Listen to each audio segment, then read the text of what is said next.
BNP মহাসচিব মির্জা ফখরুল ইসলাম আলমগীর একটি চিঠি দিয়েছেন প্রধান উপদেষ্টা ডক্টর মোহাম্মদ ইউনূসকে।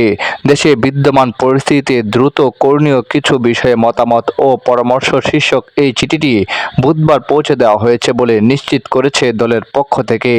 মির্জা ফখরুল চিঠিতে উন্নয়ন এবং সংস্কারের কথা বলে গণতন্ত্রকে পিছিয়ে রাখাকে ভ্রান্ত ধারণা বলে দাবি করেছেন।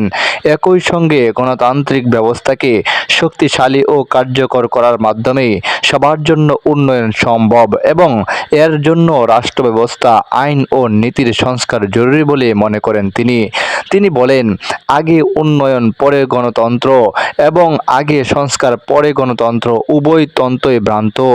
বিএনপি মনে করে গণতান্ত্রিক ব্যবস্থাকে শক্তিশালী ও কার্যকর করার মাধ্যমেই সবার জন্য উন্নয়ন সম্ভব এবং এর জন্য রাষ্ট্র ব্যবস্থা, আইন ও নীতির সংস্কার জরুরি।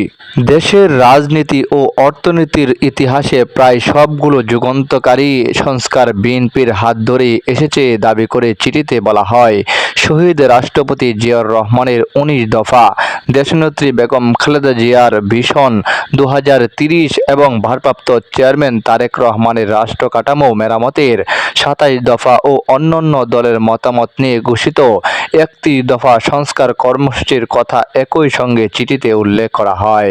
সংস্কারের চলমান প্রক্রিয়া তাদেরই ঘোষণারই অংশ মন্তব্য করে যুক্তিগ্রাহ্য আলোচনাকে স্বাগত জানায় দলটি। তবে দল বা গোষ্ঠীর স্বার্থে সময় ক্ষেপণ করে জনগণকে ভোটাধিকার থেকে বঞ্চিত করার কৌশল তারা সমর্থন করে না বলে সাফ জানিয়ে দেওয়া হয় চিঠিতে মির্জা ফখরুল ইসলাম আলমগীর প্রয়োজনীয় সংস্কার দ্রুত সম্পন্ন করে আগামী ডিসেম্বরের মধ্যে জাতীয় সংসদ নির্বাচনের সুনির্দিষ্ট রোডম্যাপ ঘোষণার মাধ্যমে জনমনে সৃষ্ট বিভ্রান্তি অবসানে প্রধান উপদেষ্টার প্রতি আহ্বান জানান।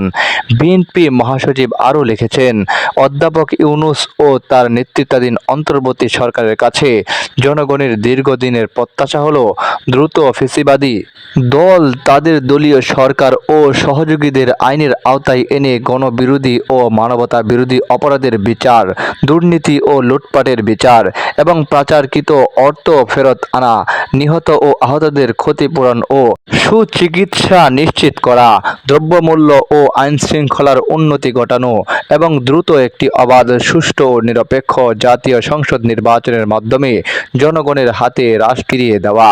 ফ্যাসিবাদের বিরুদ্ধে অব্যাহত আন্দোলনের কথা তুলে ধরে চিঠিতে বলা হয়, দীর্ঘ ১৬ বছরের লড়াইয়ে ১৭০০-র বেশি বিরোধী নেতাকর্মী গুম, সহস্রাধিক খুন এবং ৬০ লাখের বেশি নেতাকর্মী আহত, পঙ্গু ও গায়েবী মামলায় হয়রানির শিকার হয়েছেন।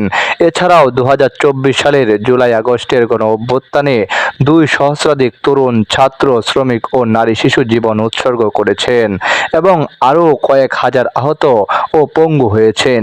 বিএনপি এই ফ্যাসিবাদের পতন এবং গণতন্ত্র পুনঃপ্রতিষ্ঠার লড়াইকে অসীম আত্মত্যাগ ও সাহসী লড়াইয়ের এক গৌরবজনক ইতিহাস বলে অভিহিত করেছে। চিঠিতে আরও দাবি করা হয়, মহান মুক্তিযুদ্ধ থেকে শুরু করে গণতন্ত্র ও মানবিক অধিকার পুনঃপ্রতিষ্ঠার প্রতিটি লড়াইয়ের নেতৃত্ব দানকারী বা সক্রিয় অংশীদার হিসেবে বিএনপি সর্বদা জনগণের কল্যাণে কাজ করে এসেছে। সেই লক্ষ্যে বিএনপি ২০২৪ সালের জুলাই-আগস্টের ছাত্র শ্রমিক জনতার অভ্যুত্থানের সুফল জনগণের কাছে পৌঁছে দিতে এবং তাদের আকাঙ্ক্ষা পূরণে একটি টেকসই ক্ষেত্র তৈরির জন্য সংবিধান অনুযায়ী রাষ্ট্র পরিচালনার ভার গ্রহণে অধ্যাপক ইউনূসের নেতৃত্বাধীন অন্তর্বর্তী সরকারকে সমর্থন জানিয়েছে এবং পূর্ণ সহযোগিতার আশ্বাস দিয়েছে ও সহযোগিতা অব্যাহত রেখেছে।